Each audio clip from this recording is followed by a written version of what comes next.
नमस्कार साथियों, स्वागत है आपके अपने प्यारे से यूट्यूब चैनल में। आप देख रहे हैं बायोलॉजी का लेक्चर नंबर 4।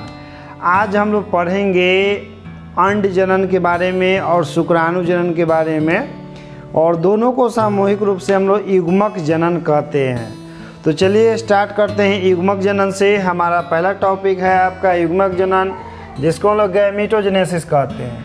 तो युग्मक जनन होता क्या है आपका? तो जननांगों में युग्मकों के बनने की प्रक्रिया को हम लोग युग्मक जनन कहते हैं। कहने का मतलब है कि जब नर जननांग में शुक्राणु बनता है और मादा जननांग में अंडाणु बनता है, तो इसी के बनने की प्रक्रिया को हम लोग युग्मक जनन कहते हैं। क्योंकि नर जनन में जो शुक्राणु बनता है उसको भी हम लोग युग्मक कहते हैं, और मादा जनन अंग में जो अंडाणु बनता है उसको भी हम लोग युग्मक कहते हैं। और दोनों अलग अलग अंगों में बनता है, इसलिए दोनों के लिए एक वर्ड है युग्मक जनन। ठीक है। अब देखिए शुक्राणु जनन। शुक्राणु जनन जैसे कि आप जानते हैं, इसको कहते हैं स्पर्मेटोजेनेसिस कहते हैं। और ये शुक्राणुओं का निर्माण कहाँ होता है? तो नर जनन अंग में होता है। और नर जनन अंग का बहुत सारा भाग होता है, लेकिन उसमें शुक्राणु कहाँ बनते हैं? तो वृषण के अंदर बनता है, टेस्टिस में बनता है। तो हम लोग कह सकते हैं कि नर जनन अंग यानी वृषण में शुक्राणुओं के बनने की क्रिया को शुक्राणु जनन कहते हैं। यह देखिए वृषण का आंतरिक संरचना है। ये इसमें जो नलिकाएं आपको दिखाई दे रही सब शुक्र जनन नलिकाएं हैं, और ये शुक्र जनन नलिकाएं जो अंदर से टूट करके शुक्राणु में विभाजित होते चल जाती है, और पुरुष में शुक्राणु बनते रहता है। तो पुरुषों के अंदर में वृषण में शुक्राणु बनता है, लेकिन वो शुक्र जनन नलिकाओं में बनता है। और उसका संचयन कहाँ होता है? तो अधिवृषण में होता है। ठीक है। तो इसके बाद हम लोग अंड जनन के बारे में पढ़ेंगे। अंड जनन कहाँ होगा? तो महिलाओं में होगा। कहाँ होगा? तो अंडाशयों में होगा। तो मादा जनन अंग यानी कि अंडाशय में अंडों के बनने की क्रिया को हम लोग अंड जनन कहते हैं। अब देखिए यहाँ पर सवाल यह आता है कि आखिर पुरुषों में शुक्राणुओं का निर्माण किस उम्र से प्रारंभ हो जाता है, और महिलाओं में अंडाणुओं का निर्माण किस उम्र से शुरू हो जाता है? तो पुरुषों में यानी कि मनुष्य में शुक्र जनन नलिकाओं में शुक्राणुओं का निर्माण जो होता है 11 से 13 वर्ष की आयु के लड़के में शुरू हो जाता है, और वृषण की शुक्र जनन नलिकाओं में ये क्रिया होता है। जैसे पुरुषों में जो शुक्राणु बनता है तो वृषण में बनता है, और वृषण के अंदर में शुक्र जनन नलिकाएं होती है, उसी के अंदर में शुक्राणुओं का निर्माण होता है। और लड़कों में यह क्रिया जो है 11 से 13 वर्ष की उम्र में शुरू हो जाता है। उसके बाद उसमें हार्मोन उत्पन्न होता है, टेस्टोस्टेरोन हार्मोन, जिससे लड़का लोग का थोड़ा आवाज़ भारी होने लगता है, काँख में बाल आ जाता है, अन्य गुप्तांगों में भी बाल उगना शुरू हो जाता है। तो यही इसका लक्षण है। ठीक ना। तो 11 से 13 वर्ष की उम्र में लड़कों में शुरू हो जाता है शुक्राणु जनन की प्रक्रिया। यानी कि 11 से 13 वर्ष की उम्र में लड़कों में यह क्षमता आने लगता है कि वह पिता बन सकता है। इसलिए देखिएगा पहले के समय में 12 साल से 13 साल की उम्र में लड़का लोग की ब्याह शादी हो जाता था। इससे एक फ़ायदा ये होता था कि कम उम्र में ब्याह शादी हो जाने से लड़का लोग के ध्यान इन्ने उन्हें नहीं जाता था, अपना पत्नी पर ध्यान फोकस रहता था। और शादी ब्याह करके गौना 5 साल बाद होता था, ताकि लड़का 5 साल के बाद मैच्योर हो जाए। क्योंकि जनरली 11 से 13 साल की उम्र में लड़कों में शुक्राणुओं जो बनने लगता है, और लड़कों के शरीर में हार्मोनल परिवर्तन हो जाता है। अचानक जो है उसको लड़कियां जो है सुंदर दिखना शुरू हो जाती है, उसको जो है रंग बिरंग पसंद आना शुरू हो जाता है। इसलिए पहले के जो गार्जियन हुआ करते थे कम उम्र में लड़का लड़की की शादी कर दिया करते थे, ताकि लड़का लोग या लड़की लोग इन्हें डिस्टर्ब नहीं होके मानसिक रूप से भटके नहीं। तो वो मेरे ख्याल से एक बहुत अच्छा पद्धति था पीढ़ी को नियंत्रित करने का। अभी के समय में क्या हो रहा है? 25 साल 30 साल 35 साल में उम्र में ब्याह हो रहा है, हार्मोनल परिवर्तन 11 से 13 साल की उम्र में शुरू हो जा रहा है। लड़का लोग पढ़ने के जगह भटकने लग रहा है। तो हम लोग के अभी के जो सिस्टम है ओकरे में दोष है। पहले वाला ज़्यादा अच्छा था मेरे ख्याल से। ठीक ना। कम से कम लड़कन के फिक्स रहता था नहीं कि हाँ हमार कन्या जो है घरे है, इन्होंने ध्यान नहीं देना। ठीक है। तो ये तो हो गया लड़कों में। ये देखिए अंडाशय का चित्र है और यही अंडाशय में ये सब जो आपको दिखाई दे रहा है ये सब अंडा है। यही सब अंड जो बनता है तो परिपक्व हो करके और यहाँ से निकलता है और यह फैलोपियन नलिका में इस प्रकार से जाता है और फैलोपियन नलिका में अंड जो है शुक्राणु का इंतज़ार करते रहता है कि शुक्राणु आएगा तो निषेचन होगा और नहीं आता है तो यहाँ से अंडाणु जो है टूट करके और रक्त के माध्यम से 3-4 दिन शरीर से योनि से बाहर निकलते रहता है, जिसको हम मासिक धर्म या मासिक चक्र के नाम से जानते हैं। तो लड़कियों में देखिए अंडा बनने की प्रक्रिया किस उम्र में शुरू होता है, तो अंड जनन की क्रिया लड़कियों में 9 से 11 वर्ष की आयु में शुरू हो जाता है। यानी कि लड़का से 2 साल पहले ही जो है लड़की में हार्मोनल चेंजेस आना शुरू हो जाता है। तो ठीक है था कि गार्जियन कम उम्र में शादी कर देता था, कम से कम अस्तित्व रहता नहीं, भागा बगैर नहीं लगता, सब अस्थिर रहता था। चल इसके बाद शुक्राणुओं का विकास। शुक्राणु का विकास, आखिर शुक्राणु बनता है वृषण के शुक्रजन नलिकाओं में, लेकिन उसका विकास कहाँ होता है, तो उसका विकास होता है अधिवृषण में। लेकिन पहले हम लोग जानेंगे कि शुक्राणु आखिर विकसित होना कहाँ शुरू करता है। तो ये तो जानते हैं कि शुक्राणुओं का निर्माण वृषण के शुक्रजन नलिकाओं में होता है। और देखिए कैसे होता है, शुक्राणुओं का विकास कुछ आदि बीज कोशिकाओं से होता है।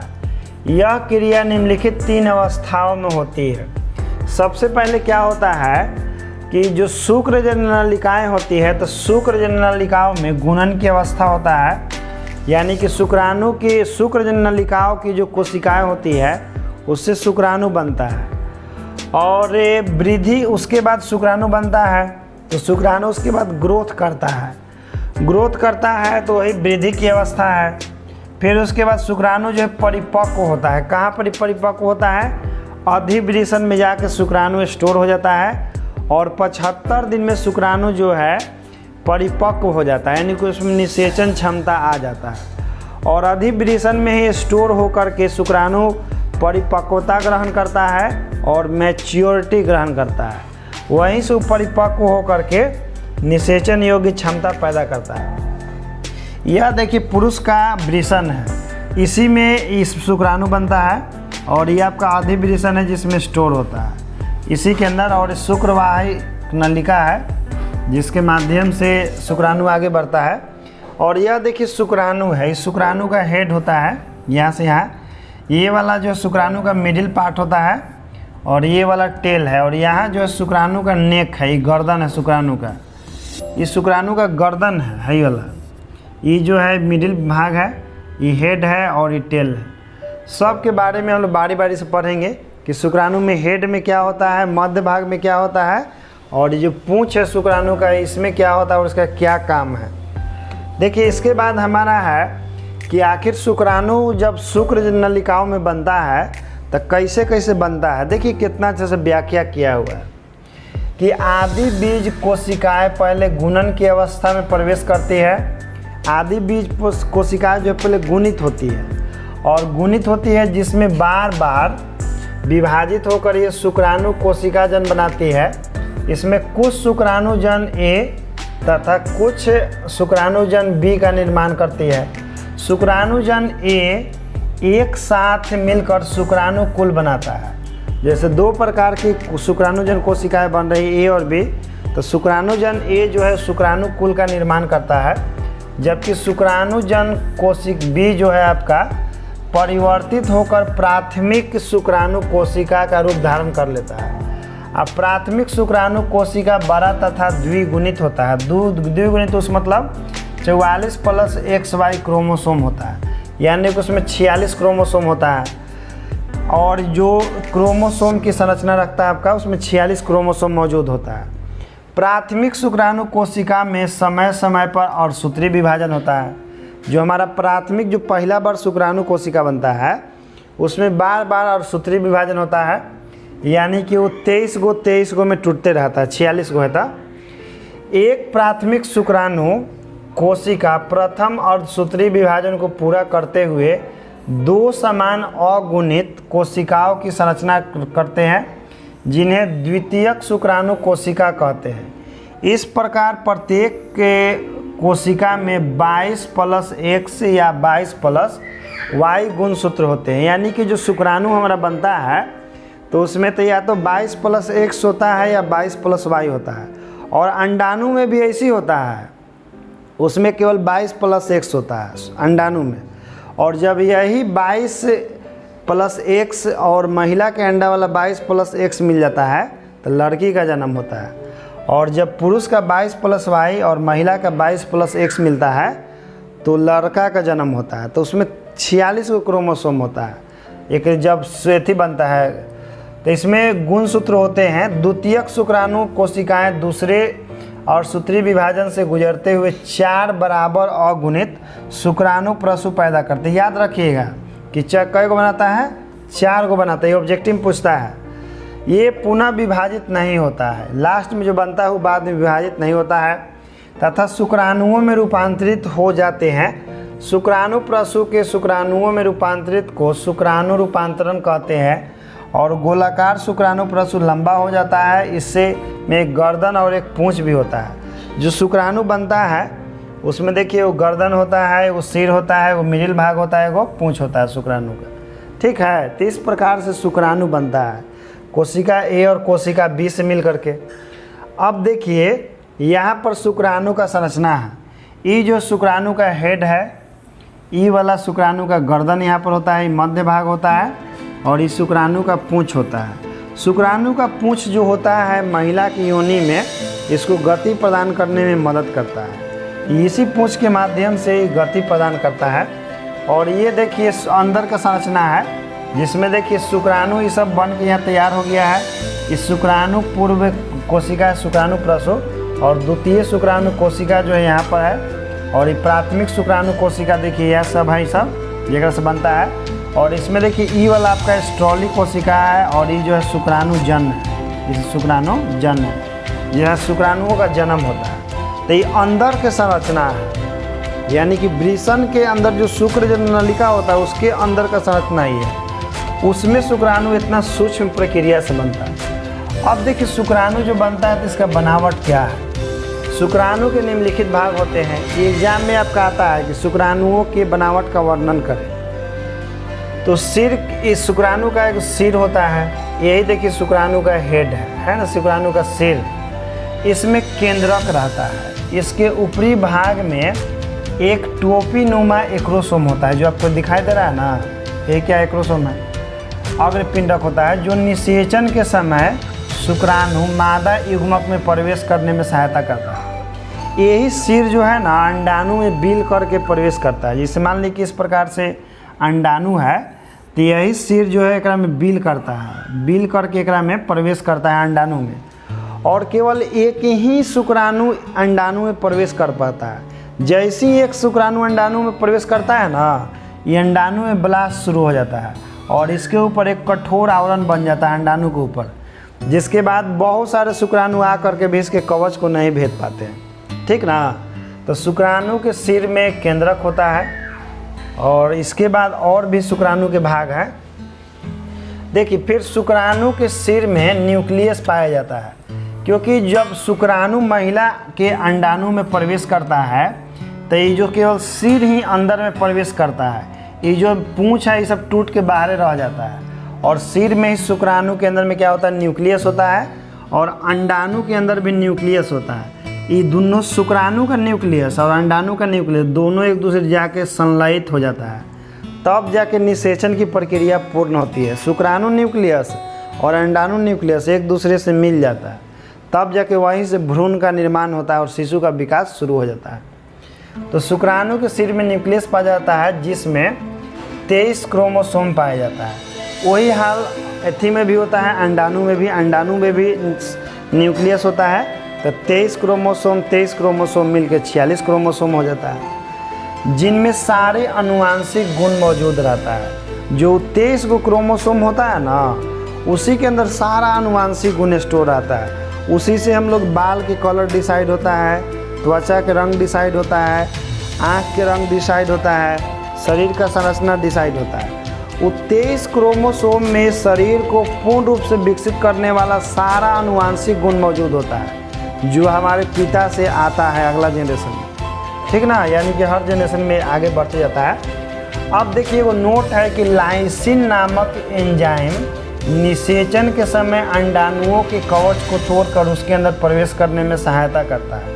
ये देखिए शुक्राणु है, शुक्राणु यहाँ पर आया है, ये जो अंडाणु का कवच है इसको देखिए यहाँ से वो एंजाइम लीजिए जो लाइसिन, यही लाइसिन एंजाइम जो इसको तोड़ देता है और अंडाणु का सिर केवल जो है शुक्राणु का सिर केवल इसमें प्रवेश करता है। ये अंडाणु का न्यूक्लियस है, इसी से जाके संश्लेषित हो जाता है, जिसके बाद निषेचन प्रारंभ होता है। तो याद रखिएगा कि शुक्राणु का जो सिर होता है केवल वही अंडाणु के अंदर प्रवेश करता है, और जो अंडा के ऊपर कवच होता है उस कवच को भेदने में कौन सा एंजाइम मदद करता है, तो लाइसिन नामक एंजाइम जो है निषेचन के समय शुक्राणुओं को अंडाणु के कवच को भेद करके अंदर प्रवेश करने में मदद करता है ना।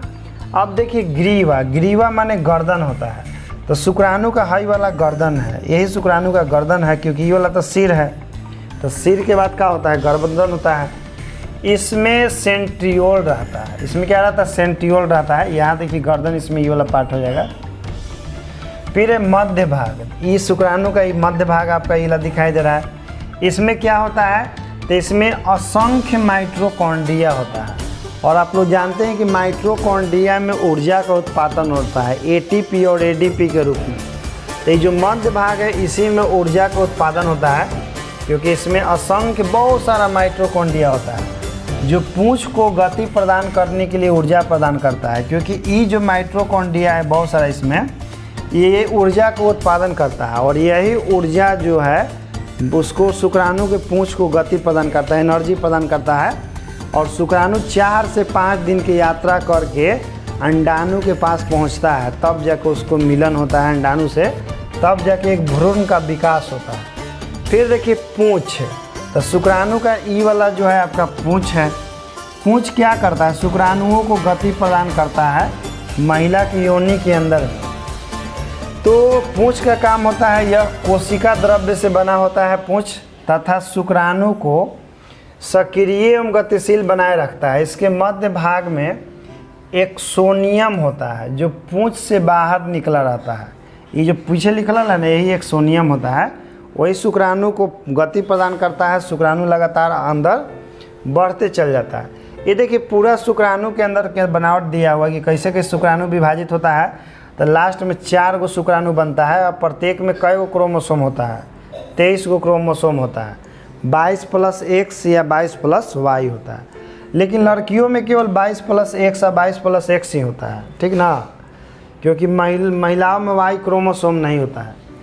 अब देखिए एक नोट है कि एक वयस्क पुरुष यानी कि यंग पुरुष जिसका उम्र लगभग 18 साल से ऊपर हो गया हो, तो एक वयस्क पुरुष में एक दिन में 10⁻12 से 10⁻13 शुक्राणु बनता है। सोच लीजिए एक वयस्क पुरुष यानी कि एक यंग पुरुष में रोज 10⁻12 से 10⁻13 गो शुक्राणु बनता है। सोच लीजिए कितना शुक्राणु बनता है प्रतिदिन।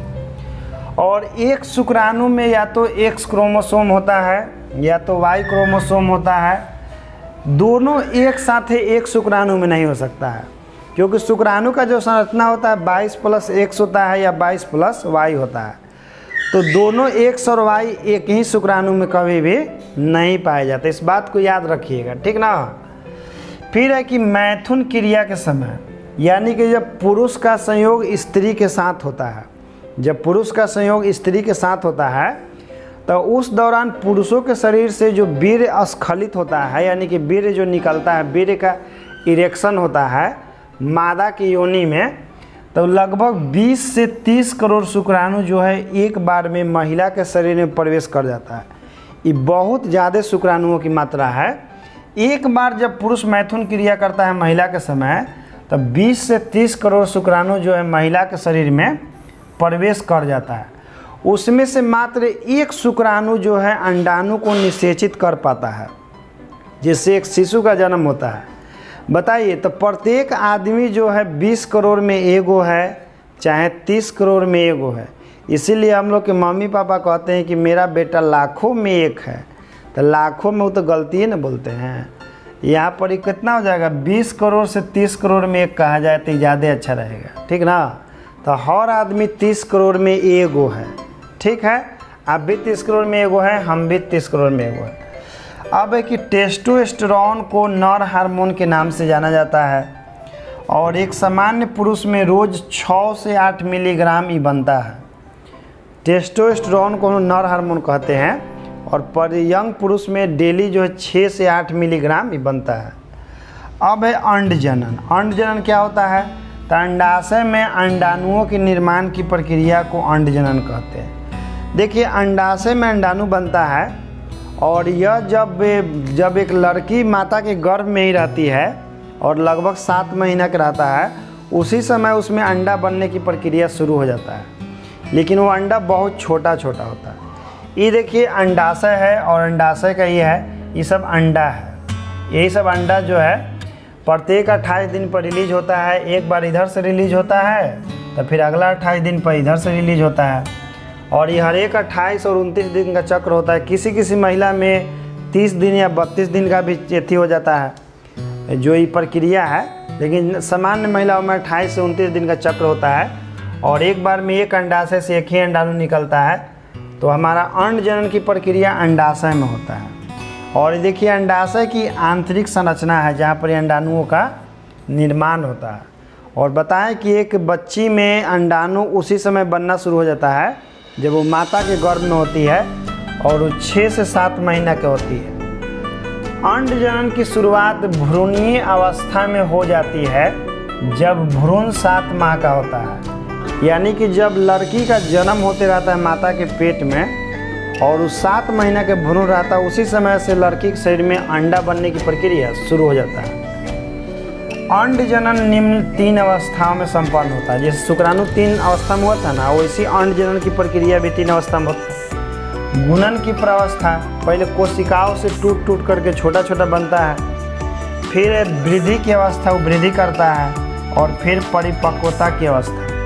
ये सारा क्रिया अंडाशय में ही होता है, उसी में बनता है, उसी में वृद्धि करता है, उसी में आपका स्टोर भी रहता है।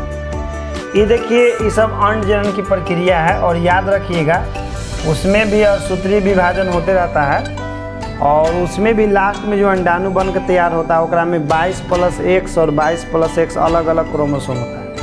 तो अंडाणु में भी केवल 22+X क्रोमोसोम ही पाया जाता है, ठीक ना।